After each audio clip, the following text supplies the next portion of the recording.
to start talking about my thoughts post new episodes of The Last of Us, even though we're already like 6 episodes in. I love how they've done The Last of Us so far, and if you haven't watched any of the episodes, definitely skip what I'm going to talk about. But I want to talk about this most recent episode that came out on Sunday, February 19th, which was my birthday. And I just watched the episode last night because I've just been so busy. In the show, we've reached the point where Joel has finally found Tommy. And also, can we talk about that like older couple that he interrogated at the beginning? That was freaking funny. That woman is such a mood. She's just like, well, I gave them soup. I'm just hanging out. And I absolutely thought it was so funny. I think it's really cool to see how there could be a town that's like so self-sufficient. In the apocalypse, they got movie nights, they got popcorn in their little town of Jackson. If you're at all familiar with The Last of Us, I can definitely see how they're building up for the 2nd season. People who know The Last of Us know that like Shimmer is Ellie's horse, so like I'm not giving anything away, but I think it's really cool that you're seeing like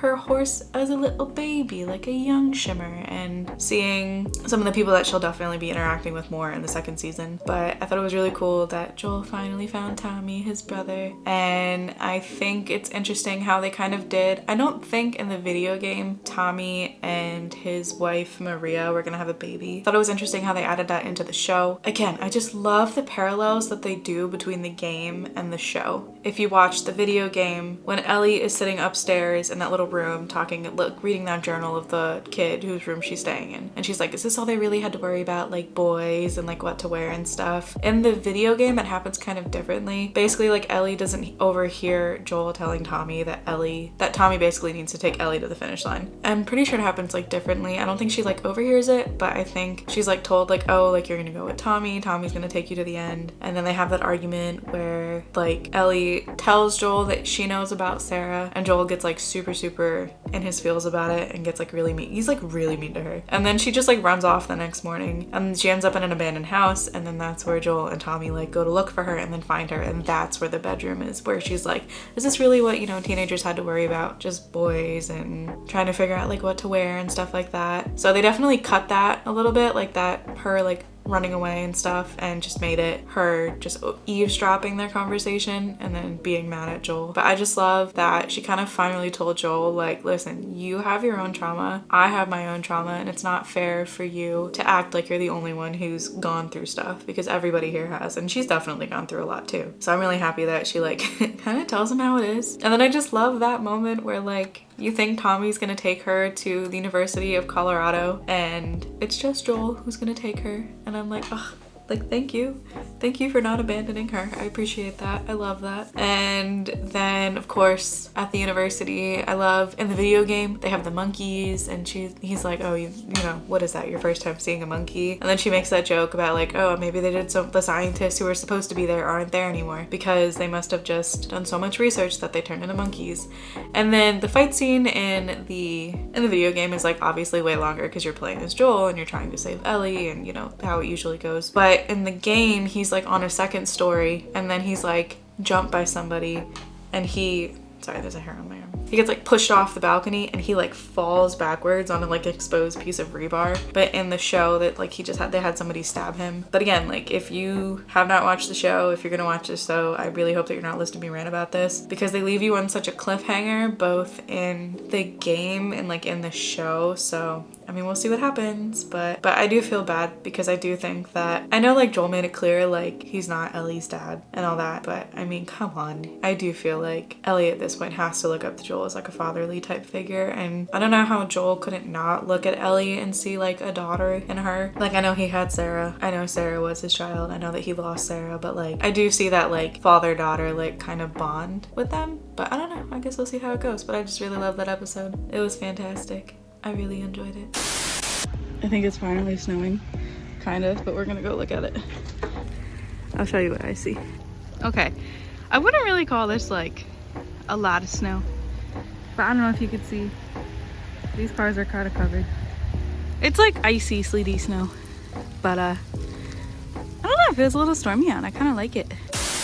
All right, it's Sunday, February 26th, and I just finished watching episode 7 of The Last of Us. If you have not watched The Last of Us, if you plan to watch The Last of Us, skip my rant that I'm about to go on because there will be spoilers, and I'm going to talk about my opinions of episode 7. I really liked episode 7. I mean, I've liked every episode that I've seen so far. I think what was really neat about this episode is you kind of saw a little bit more of like Ellie's backstory, and even though I'm really familiar with the video game, I didn't play or I didn't watch anybody play the DLC for The Last of Us, which included, I think it was called Left Behind, which included some key information about Ellie and like how she ended up getting bit in the first place, like where she gets the scar in her eyebrow from. And this episode that I saw today kind of like encapsulates that backstory. So for me, it's definitely the first time learning a lot of that information and seeing all of that story. I do like at the beginning of the episode that they definitely do not leave you on a cliffhanger about Joel being alive or not. I think the directors definitely could have taken a twist there and just launched us right into Ellie's backstory, rather than kind of showing us that Joel was alive and that, she was having this backstory occur in like a flashback. So I do think it was really, really nice that they definitely showed you that Joel was alive. Yeah, people who know the game definitely know that Joel lives, but for people who don't know the game, I'm sure that cliffhanger was quite agonizing. But I thought it was interesting to see her in Fedra school and to know that her friend Riley had kind of like ran away for a couple of weeks and that she was just really upset because she thought that Riley wasn't alive because of how long Riley was gone. And then Riley came back and then took her to that mall, and I don't know, I think it's really cute because you can definitely see, at least in the show, I'm not sure if it was like this in the game, that Riley and Ellie like both definitely liked each other, and it was really cute. And I mean, obviously we learn that Riley has joined the Fireflies and that this is her last night in Boston. Again, I don't know what the parallel to the game was. I'm pretty sure it's probably going to be pretty close because they've been tending to stick to the game and how it's kind of played out pretty well, but with some minor changes. We learn that it's Riley's last night where she is, and then she's going to the Boston QZ, so she decides to give Ellie like a really, really fun night in a mall. And for our context, like Ellie was born in the apocalypse, so she obviously never grew up knowing malls or, growing up with the stuff that like obviously in the real life we know because we're not in a post-apocalyptic world. So for her, that's her first like real experience, like seeing a mall and seeing the stuff I'm sure she's only ever read about. So it was really, really cool of Riley to kind of like pull out the stops there and get her that experience. And she takes her through her 4 or 5 wonders of the mall, which are really cute and range from like an escalator to a merry-go-round and a photo booth and the joke book that she wanted, like the second volume that Riley found. Obviously we know that there's a clicker in the mall, and I think it's super sweet how they kind of both realize that they like each other even though okay, hold on, let me back up a little bit. I think it's interesting to see the emotions that Ellie goes through, especially when she learns that Riley is leaving. And Ellie gets like so upset, and I think she questions like, are you giving me this great night because you like me or just because this is your parting gift to me? And I mean, obviously we realize that I think it's kind of like a little bit of both in my opinion. It's a parting gift, but it's also like Riley's way of saying that she really likes Ellie, and obviously they share that little kiss, which is really cute. And then the clicker bursts in and then they both get bit, and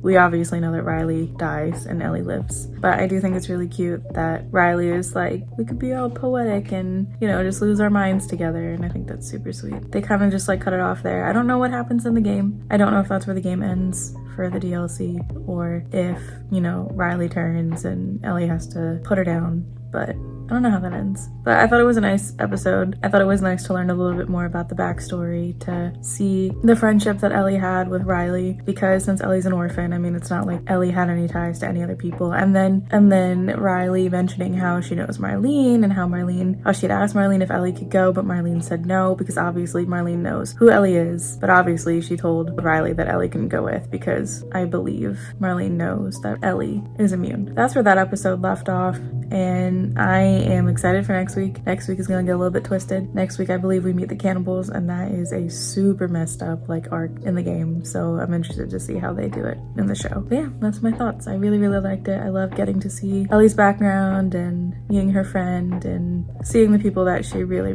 loved before, well, the person that she really loved before meeting Joel.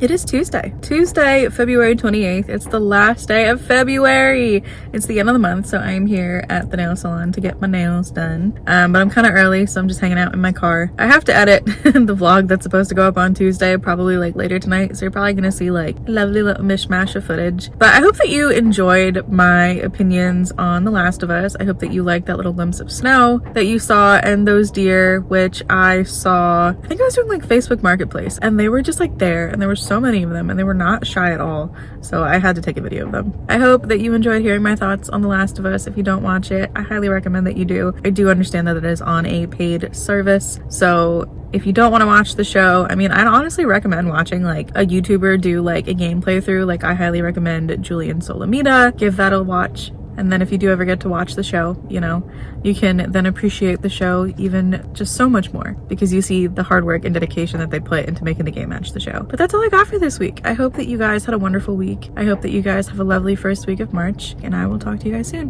Bye.